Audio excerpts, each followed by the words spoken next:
SBI clerk ஜஸ்ட்டில் வந்துட்டு போயிடுச்சு. RRB PO இன்டர்வியூவில் வந்துட்டு சரியாக பண்ண முடியல. என்னோட டைமா இல்லை என்னன்னு சொல்லி தெரியல. படிக்க போகிற நேரத்தில் தான் ஏதாச்சும் ஒன்று மனசு கஷ்டப்படுற மாதிரி இங்கே ரிலேட்டிவ் சைட்லேருந்து அவங்க அந்த மாதிரி எல்லாம் பேசும்போது ஃபோக்கஸாக என்னால் வந்துட்டு படிக்க முடியாது. 2021 ரேஸில் வந்துட்டு மென்டாராக ஜாயின் பண்ணேன்.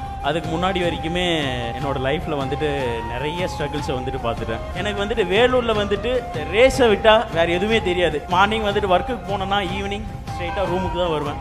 1.5 வருஷம் 2 வருஷம் அப்படியே வந்துட்டு போயிடுச்சு. என்னோட இமான் சார் தான். நான் எவ்வளோ டவுனில் இருந்தனோ அவ்வளோ வந்துட்டு என்னை மோட்டிவேட் பண்ணிக்கிட்டே இருப்பார். Mister Thangadurai sir LIC ADO இன்டர்வியூக்கு வந்துட்டு இவர் தான் எனக்கு கூட்டிகிட்டு போய் விட்டார். எனக்காக இவர் வந்துட்டு பைக் ஓட்டிட்டு மலையில் ஃபுல்லாக நனைஞ்சிட்டாரு. ஆனால் என்னை வந்துட்டு நனையாமல் கொண்டு போயிட்டு இதில் வந்துட்டு சேர்த்துறாரு. ரேஸ் வந்துட்டு அவ்வளோ ஒரு இதுவாக வந்துட்டு எனக்கு கொடுத்துருக்கு. ஒரு நல்ல ஒரு ஃபேமிலியை கொடுத்துருக்கு.